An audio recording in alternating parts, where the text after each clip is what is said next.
Hello everyone, welcome back to our YouTube channel JKSSB with रंदेश।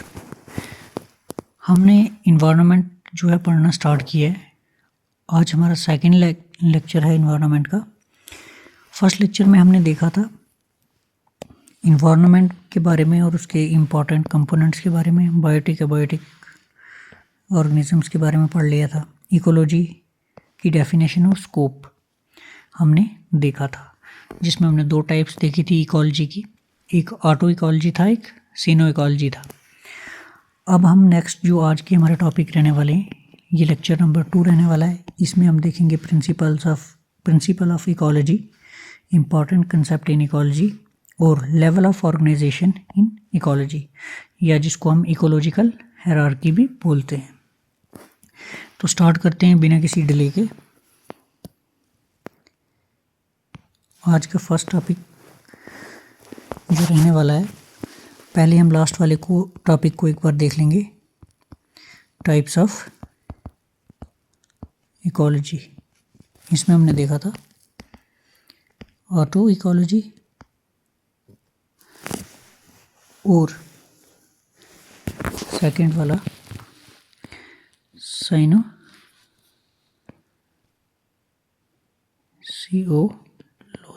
Ecology. ठीक है, अब हम देखेंगे प्रिंसिपल ऑफ इकोलॉजी।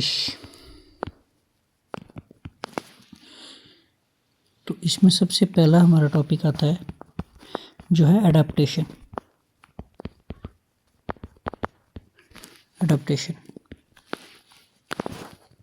एडाप्टेशन जिसको हम कह सकते हैं कि मैकेनिज्म टू एडॉप्ट, या एडजस्ट भी कह सकते हैं। एडाप्टेशन वो सिस्टम है जिसमें कोई भी ऑर्गेनिज्म या कोई भी चीज़ जो है अपने आप को एडॉप्ट कर देती है। अभी हम इसकी डेफिनेशन नोट करेंगे। तो adaptation, it is a biological mechanism by which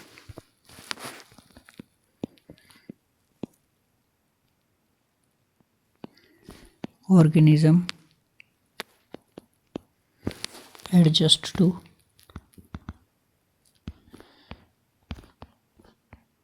a new environment or to changes in their current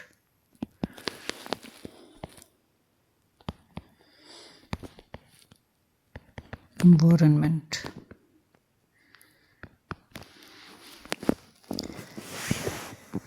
adaptation को हमने देखा, ये एक बायोलॉजिकल मैकेनिज्म होता है जिसमें एक ऑर्गेनिज्म जो है वो एक न्यू एनवायरनमेंट में अपने आप को एडॉप्ट करता है, एडजस्ट करता है, या जिसमें वो रह रहा है उसमें ही अगर कुछ चेंजेस हो जाते हैं तो उनके हिसाब से अपने आप को एडजस्ट कर लेता है। ये सेम उसी तरह है कि अगर हमें अपने घर में अपना रूम सबसे ज़्यादा पसंद है, तो जब बाहर से हमारे गेस्ट आ जाएं और हमें उनसे खुंदक होती हो तो हम किसी तरह एक कोने में सो जाते हैं, छुप के अपने आप को एडजस्ट कर लेते हैं। सेम स्पीशीज़ के साथ भी यही होता है, या ऑर्गेनिजम्स के साथ कह सकते हैं यही होता है एडाप्टेशन, मैकेनिज्म टू अडॉप्ट। जैसे हम उस रात के लिए एडजस्ट कर लेते हैं, वैसे ही ये जो है अपनी आने वाली लाइफ के लिए एडजस्ट कर लेते हैं। तो इस प्रोसेस को एडाप्टेशन कहते हैं। अब एडाप्टेशंस की टाइप की बात करें हम, टाइप्स ऑफ एडाप्टेशन, तो इसमें हमें काफ़ी सारी टाइप की एडाप्टेशंस जो हैं वो देखने के लिए मिलती हैं, जिसमें इनके हम ज़्यादा डिटेल में नहीं जाएंगे, बट फिर भी स्ट्रक्चरल एडाप्टेशन ठीक है, फर्स्ट। सेकंड हम देखते हैं फिजियोलॉजिकल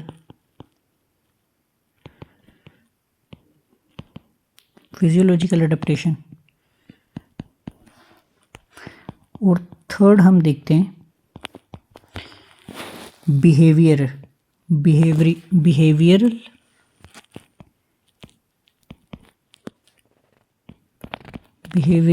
बिहेवियरल एडेप्टेशन।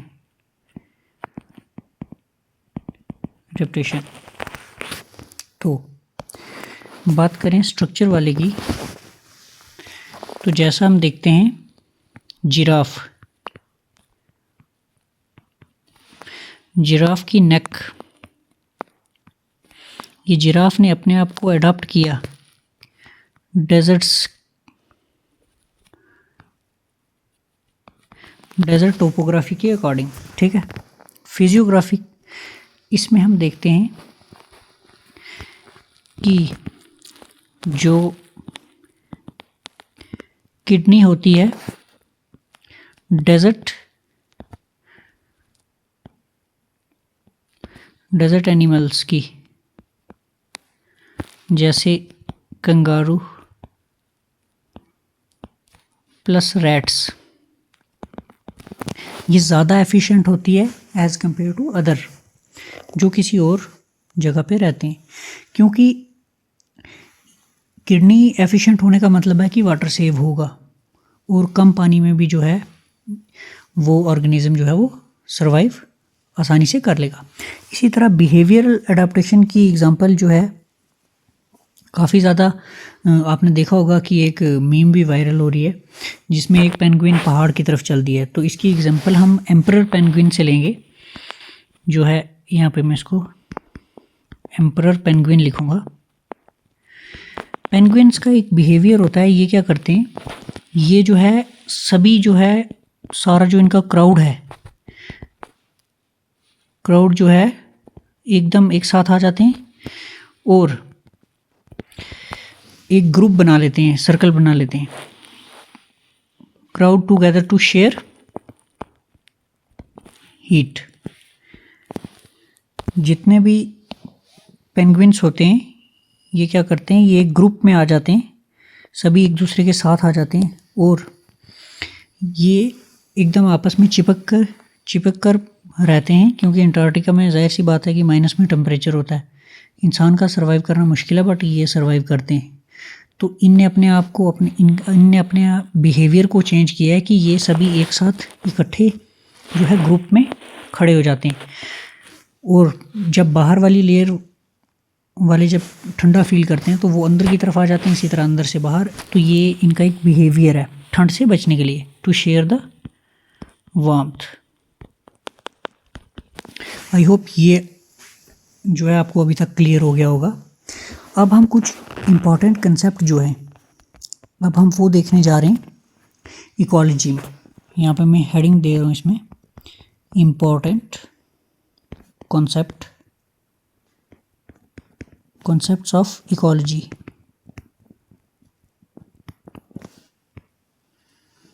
ठीक है, पहला कंसेप्ट हम देखते हैं स्पीसिएशन का।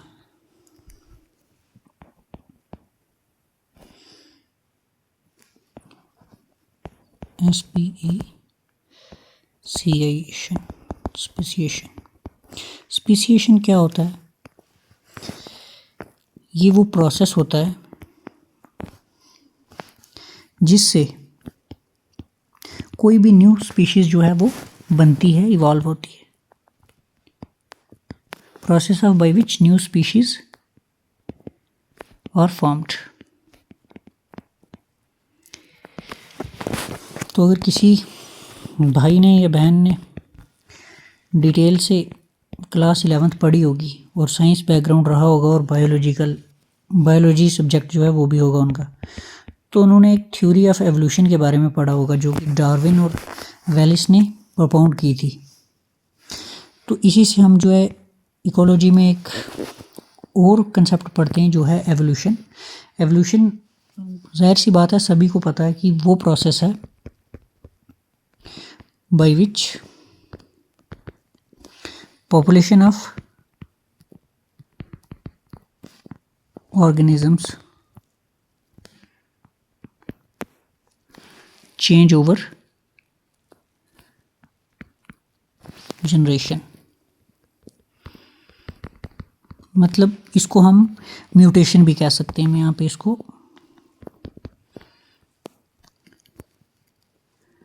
म्यूटेशन भी लिख देता हूँ, ठीक है।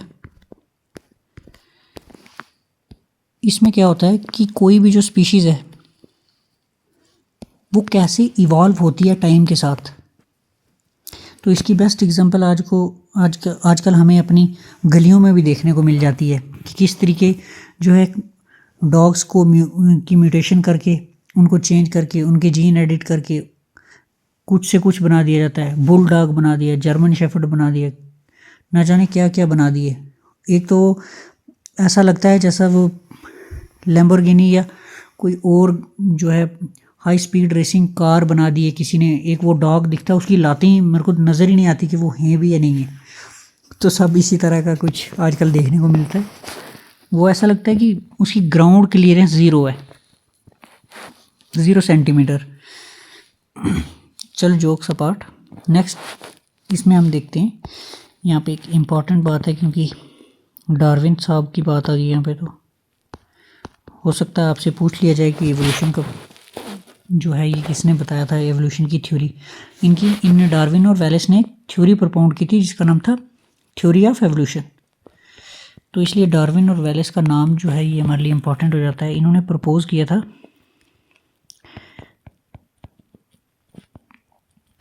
द एवोल्यूशन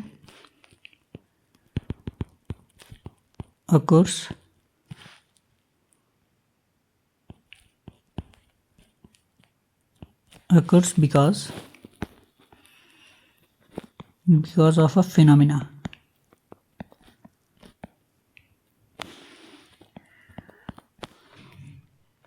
अगर ये स्पेलिंग गलत होगा तो I am sorry for that.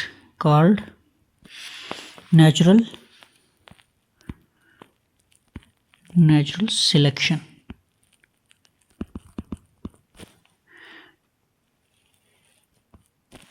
तो क्या कहते हैं ये डार्विन और वैलेस साहब?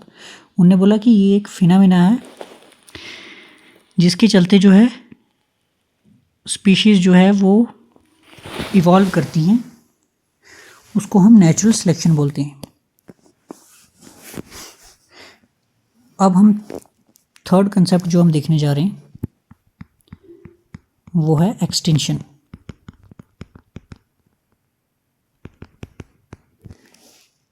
एक्सटिंक्शन इसका मतलब होता है कंप्लीट डिसअपीयरेंस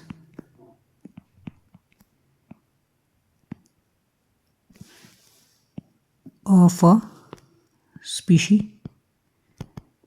फ्रॉम अर्थ। मतलब हमारे प्लेनेट अर्थ से किसी भी स्पीशीज़ का टोटली गायब हो जाना, डिसअपेयर हो जाना, इसको हम एक्सटेंशन कहते हैं। ये सुन के तो थोड़ा अजीब लगा होगा, पर इस कंसेप्ट का भी एक फादर कंसेप्ट है जिसको हम मास एक्सटेंशन बोलते हैं।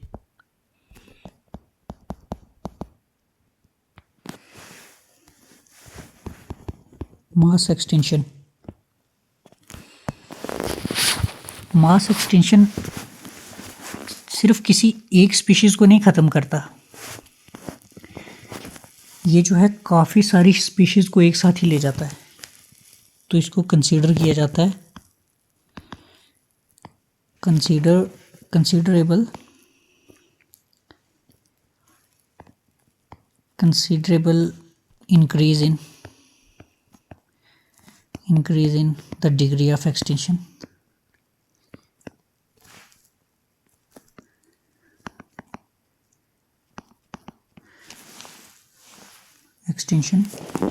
which the earth loses more than 3/4 of its species in a geological, इसको हम जियोलॉजिकल टाइम स्केल लिख लेते हैं, ठीक है, sorry geological short period of time.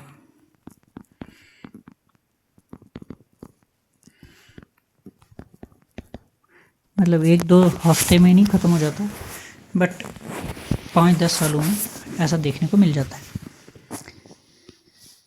इसमें इम्पॉर्टेंट क्या है कि इसमें इंक्रीज़ आ जाता है डिग्री ऑफ एक्सटेंशन में, और इससे क्या होता है, अर्थ जो है मोर देन 3/4 जो स्पीशीज़ होती हैं उनको एक्सटेंट कर देता है। अब हम जो है इसमें नेक्स्ट कंसेप्ट देखेंगे, जो है द मास एक्सटेंशन में एक इम्पॉर्टेंट चीज़ जो है वो है बिग 5। इसका इमेज अलग से टेलीग्राम पे जो है डाल दिया जाएगा, से आपको मिल जाएगा। नॉट दैट इम्पॉर्टेंट, बट अगर कोई क्यूरियस है इसको पढ़ना चाहता है तो इसको मैं अपने हैंड रिटन नोट्स में ही वहाँ पे डाल दूँगा। अब हम देखेंगे level of organisations in ecology.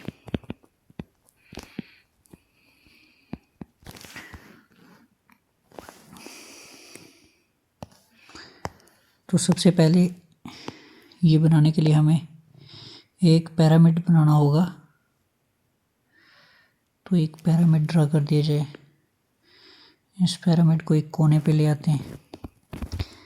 अब इस पिरामिड में मल्टीपल लाइंस ड्रा कर दी जाए। पहले 1 2 3 4 5 और 6। ये सब इम्पोर्टेंट कंपोनेंट हैं। तो फिर से अब लाइन ड्रा कर दी जाए इनको सेपरेट करने के लिए।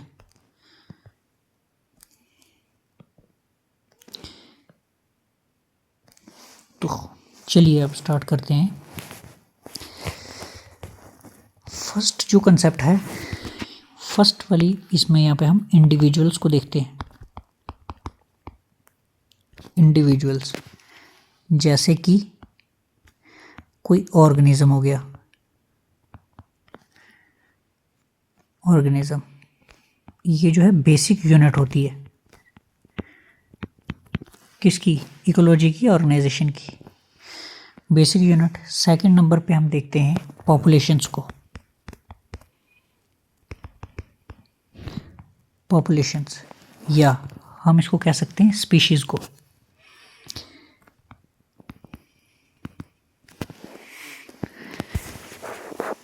इसमें जो है ग्रुप ऑफ ऑर्गेनिजम्स होते हैं। ग्रुप ऑफ ORG, यहाँ पे मैं इसको शॉर्ट फॉर्म में लिख रहा हूँ ऑर्गेनिज्म, और जेनेटिकली रिलेटेड होते हैं, ब्रीड कर सकते हैं, प्रोड्यूस कर सकते हैं, फर्टिलिटी ऑफ स्प्रिंग्स को प्रोड्यूस कर सकते हैं। थर्ड पे हम देखते हैं कम्युनिटी।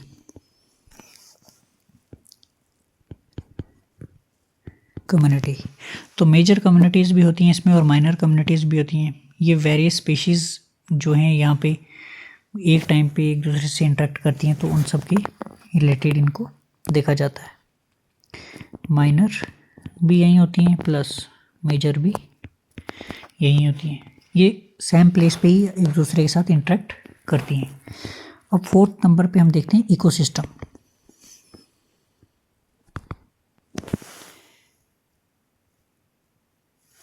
इकोसिस्टम, अब इकोसिस्टम में हमें क्या देखने को मिलता है, ये इंक्लूड करता है सारी लिविंग को, livings plus abiotic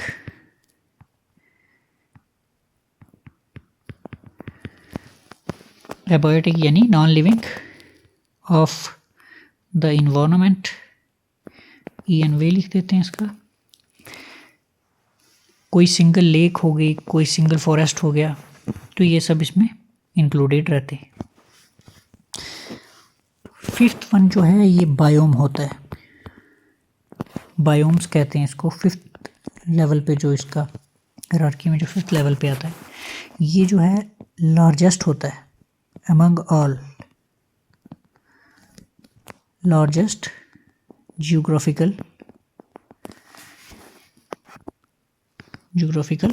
biotic unit होती है ये इंक्लूड करती है मेजर कम्युनिटीज को,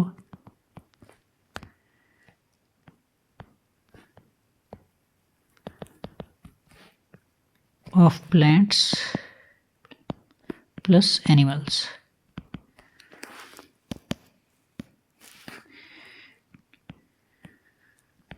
को अब जो लास्ट और जो सबसे बड़ी यूनिट आती है वो होती है बायोस्फीयर। तो बायोस्फीयर जो है ये यहाँ पे रियल बॉस है। बायोस्फीयर जो है ये पार्ट है अर्थ का, ये वो वाला पार्ट है अर्थ का जहाँ पे लिविंग ऑर्गेनिजम्स रहते हैं। यानी ये जो अभी तक हम ऊपर से नीचे तक बायोम्स तक देखा है, ये सभी बायोस्फीयर में आते हैं। ये बायोस्फीयर का पार्ट होता है, part of earth with living organism.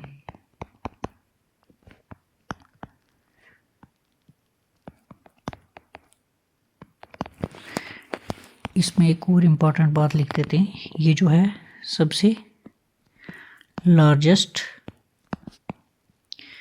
Unit होती है इकोलॉजी की।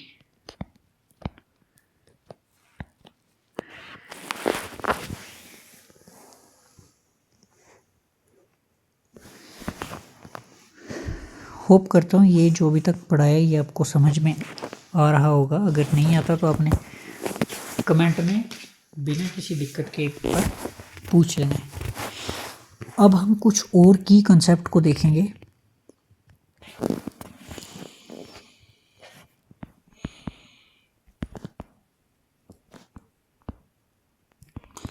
कंसेप्ट्स जो हमारे लिए इम्पोर्टेंट रहते हैं और इससे एग्ज़ाम में सवाल भी, क्वेश्चंस भी बनते हैं। तो पहले नंबर पे हम देखते हैं हैबिटेट। हैबिटेट क्या होता है तो ये बताने की ज़रूरत तो मुझे लगता नहीं होनी चाहिए। ये वो एरिया होता है या नेचुरल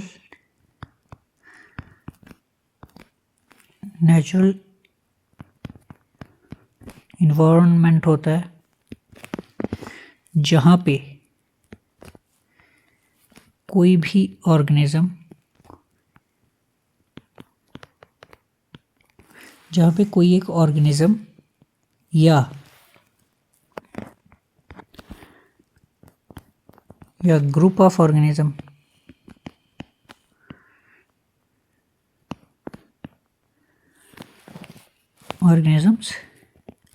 लिव। ठीक है, इसकी हम एग्जांपल देखते हैं इसके लिए।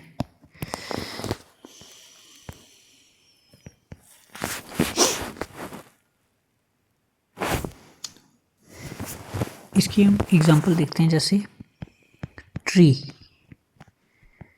कहाँ रहता है भाई, ट्री का इन्वायरमेंट क्या है, फॉरेस्ट। ठीक है, और भी काफ़ी सारी चीज़ें हमें देखने को मिलेंगी। तो थोड़ा टाइम की कमी की वजह से यह लेक्चर ज़्यादा लंबा ना हो जाए, इसलिए हम जल्दी इसको हम कवर करने की, बाइंड अप करने की कोशिश करेंगे। अब हम देखेंगे 4 कंपोनेंट्स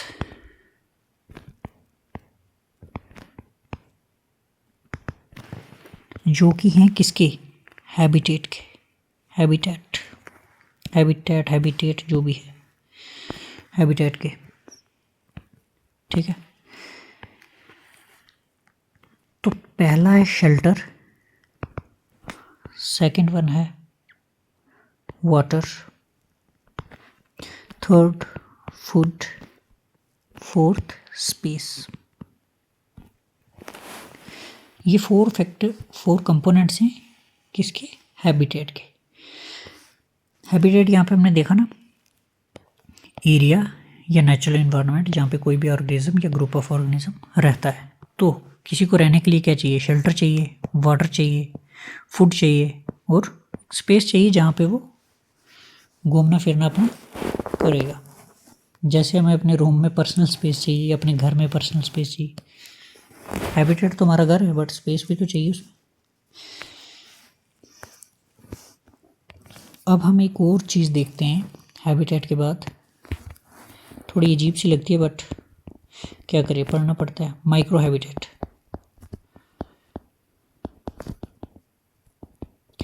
माइक्रो हैबिटेट्स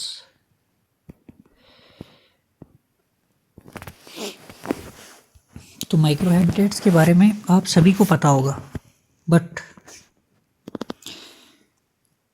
अननोइंगली आपको वो चीज़ पता होगी। तो माइक्रो हैबिटेट्स क्या होते हैं? ये स्मॉलर हैबिटेट्स होते हैं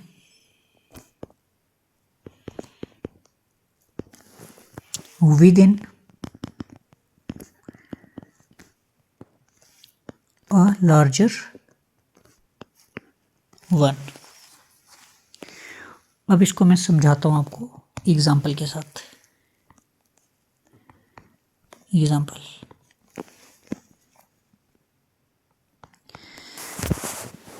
तो जो भी आप में से घूमने फिरने का शौकीन है, मैं होप करता हूँ कि आप सभी जम्मू कश्मीर से मेरी वीडियो देख रहे होगे। तो जो भी हमारे यहाँ पे ढोक होती हैं, ढोक्स होती हैं, वहाँ पे जब कभी आप कभी कैंपिंग करने के लिए अगर गए हो या घूमने के लिए गए हो तो आपने देखा होगा कि कोई भी अगर लकड़ी जो है वो टूटी हुई पड़ी है वहाँ पे, अ फॉलन लॉग, तो उसके अंदर क्या होता है?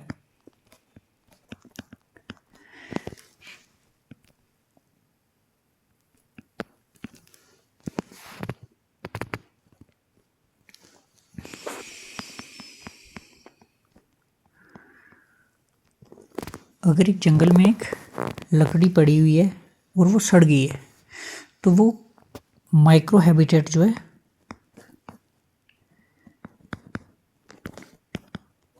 प्रोवाइड करती है। माइक्रो हैबिटेट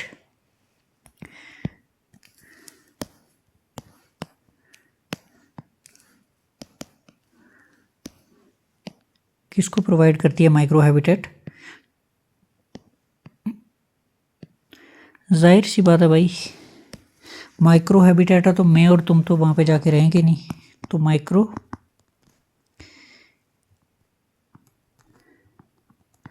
माइक्रो ऑर्गेनिजम्स को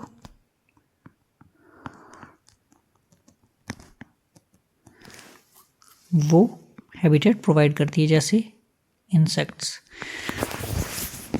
अब जो मैं बता रहा था आपको कि जंगल में या ढोक में आपने कोई लकड़ी टूटी हुई पड़ी हुई देखी होगी, तो वहाँ पे आप देखते हो उसमें से मशरूम निकल रही होती है, वाइल्ड मशरूम, उसी लॉग के बीच से। तो वो उस मशरूम के लिए जो है माइक्रो हैबिटेट हुआ। इतने बड़े हैबिटेट में जंगल में पड़ी है वो लकड़ी, सड़ गई हुई है, अब उसके लिए हैबिटेट कुछ नहीं बचा है, बट वो किसी चीज़ को हैबिटेट प्रोवाइड कर रही है, तो इसी को हम जो है माइक्रो हैबिटेट कहते हैं। ठीक है। अदरवाइज़ ये जो है वाइडर फॉरेस्ट में, मतलब बड़े जंगल में, ये हमें देखने को, पूरी ढोक में ऐसा कुछ भी नहीं देखने को मिलेगा। बट ये जो सड़ी हुई लकड़ी है, ये जो वुडन लॉग है, इसके अंदर हमें इन्वायरमेंट देखने को मिलेगा किसका? माइक्रो ऑर्गेनिजम्स का। होप करता हूँ ये कंसेप्ट आपको समझ में आया। तो चलते हैं नेक्स्ट कंसेप्ट की तरफ, नेक्स्ट पॉइंट की तरफ, जो कि है home range. Home range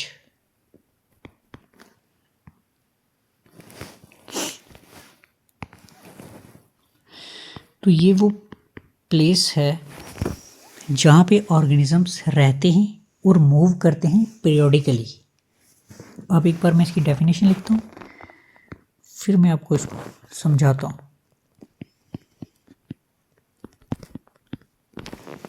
lives and move periodically.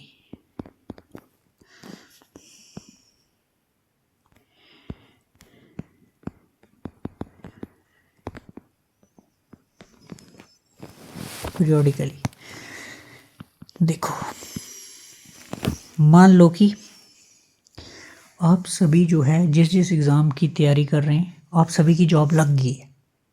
तो अब आपका जो है क्या शेड्यूल रहने वाला है। मान लो आपके घर के पास ही आपकी जॉब लग गई है, तो आपकी एक होम रेंज जो है वो बन जाएगी। आप अपने घर से वर्क पे जाओगे, ठीक है, और वर्क से वापस घर आओगे। तो ये जो है ये आपका होम रेंज बन जाता है, ठीक है। ये एनिमल्स के रेफरेंस में जब हम देखें तो ये एनिमल की टेरिटरी भी कहलाती है, या ये एनिमल की टेरिटरी के अंदर भी उसका होम रेंज हो सकता है। ये जो कंसेप्ट है ये WH बर्ट ने दिया था 1943 में। This is not important at all, but अगर याद रहेगा तो वेल एंड गुड। ये जो कंसेप्ट है, कंसेप्ट होम रेंज का, ये जो था ये दिया था गिवन बाय,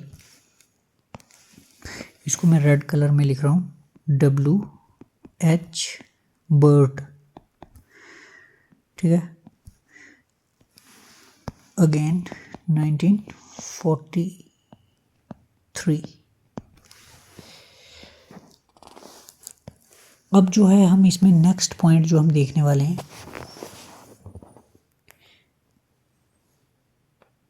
वो है, एक्चुअली नंबरिंग गलत कर दी है मैंने, ये ए पार्ट लिख देते हैं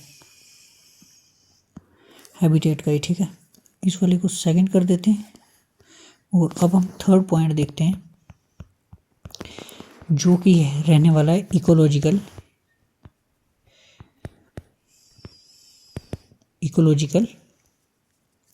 नीश।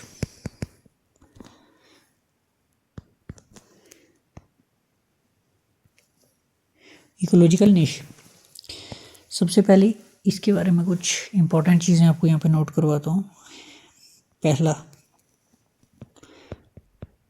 कॉइन्ड बाई का मतलब है किसने ये जो है प्रपोज किया, किसके सामने लाई। लॉसेप, जोसेफ है या लॉसेप है, एक बार कंफर्म कर लेना, मुझे याद नहीं आ रहा अच्छे से। ग्रिनेल, लॉसेप ग्रिनेल इन 1917। जेके SSB का कुछ कहा नहीं जा सकता, आज तक नहीं पूछा है तो हो सकता है आप पूछ लें। लॉसेप ग्रिनेल ये कौन थे? ये एक अमेरिकन इकोलॉजिस्ट थे, इकोलॉजिस्ट।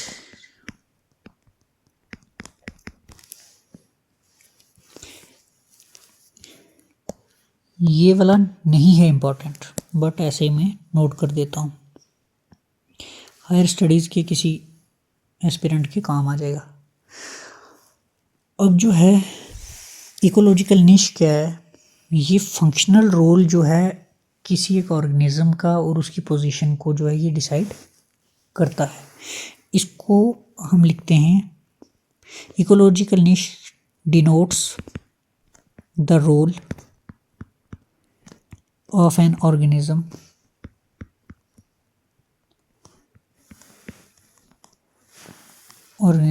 in the community।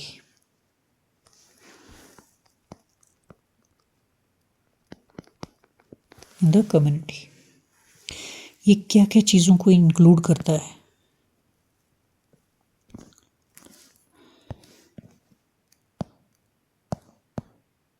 तो इसमें बात करते हैं हम और वेट। इससे पहले आपको एक इम्पॉर्टेंट चीज़ और नोट करा दी जाए। कहता है no two species have same niche but two species can have same habitat. काफ़ी कंफ्यूजिंग सी ये लाइन है, नहीं समझ में आ रही है तो भी कोई इशू नहीं है, इतनी ज़्यादा इम्पोर्टेंट भी नहीं है। इकोलॉजिकल नीश में और भी फैक्टर्स हैं। अब कौन कौन से वो फैक्टर हैं, ये किन किन चीज़ों को जो है इंक्लूड करता है, तो ये मैं 5 फैक्टर्स और हैं, ये भी आपको नोट करवा देता हूँ। हैबिटेट,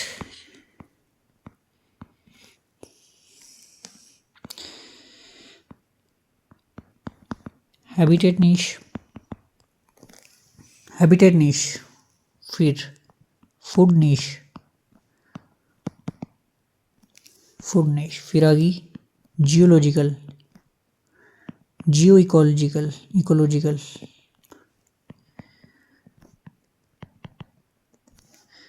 फिर नेक्स्ट वन आ गई रिप्रोड्यूस या रिप्रोडक्टिव नीश। फिफ्थ वन आ गई फिजिकल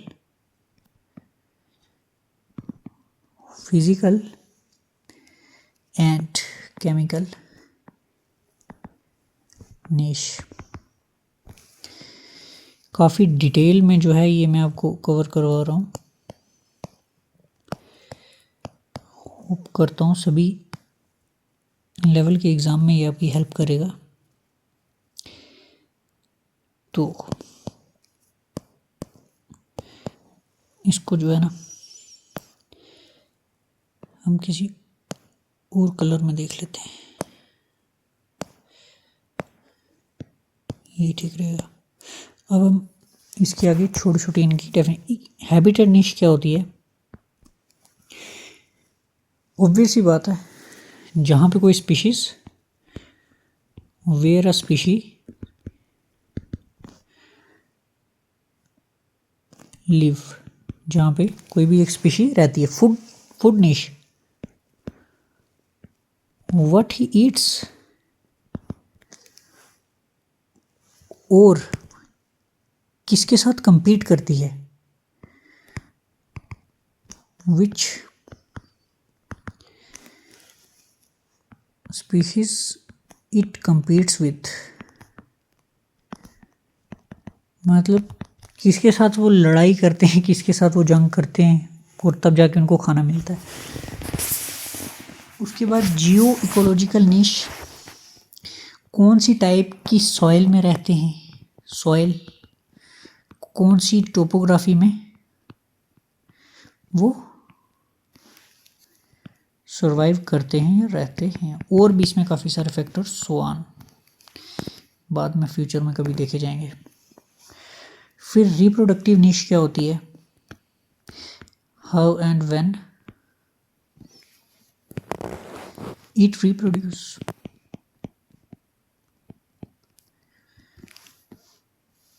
कब और कहाँ वो जो है अपने ऑफस्प्रिंग्स को या अपने बच्चों को जन्म देते हैं। फिजिकल फैक्टर्स क्या होते हैं और केमिकल फैक्टर, जैसे कि लाइक टेम्परेचर और मॉइस्चर।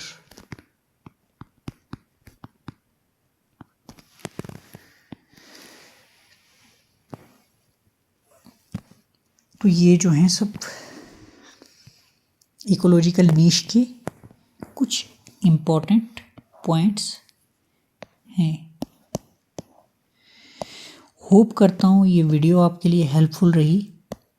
अभी तक जो हमने पढ़ा ये आपके काम आया, और अगर इसमें कोई भी मिस्टेक है तो आप बिना किसी डर के निसंकोच जो है आप कमेंट सेक्शन में हमें बता सकते हो कि सर यहाँ पे ये आपने गलत पढ़ाया, और अगर ये आपके लिए वैल्यूएबल था, आपके लिए हेल्पफुल था, तो आप हमें कमेंट में पॉजिटिव फीडबैक देके जाना। और अगर आप लास्ट तक देख रहे हो तो ऑब्वियस सी बात है आप सीरियस एस्पिरेंट हो। ये लेक्चर्स को 40 मिनट तक लंबा बनाने का यही एक मोटिव है, क्योंकि हर एक बच्चा जो है 2x पे देख रहा है। तो अगर 20 मिनट वो किसी टॉपिक को पढ़ेगा तो होपफुली वो टॉपिक उसको समझ में आएगा।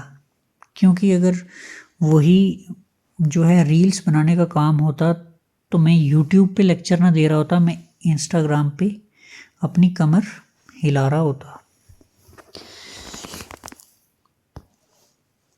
अब जो है व्हाट नेक्स्ट यानी कि लेक्चर 3 में हम क्या पढ़ेंगे, तो सबसे पहले हम डिफरेंसेस देखेंगे। डिफरेंसेस किसके बीच? इन्वायरमेंट,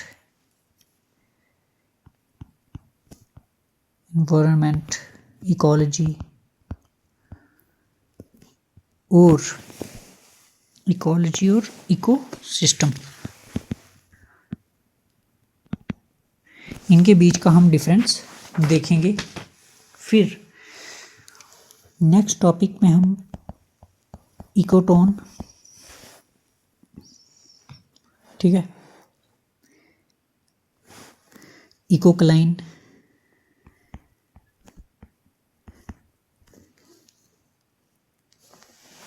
इकोटोन, इकोक्लाइन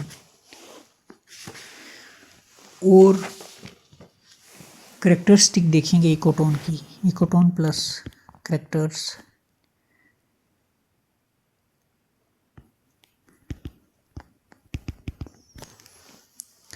करेक्टरिस्टिक देखेंगे। इकोक्लाइन के बारे में पढ़ेंगे। As effect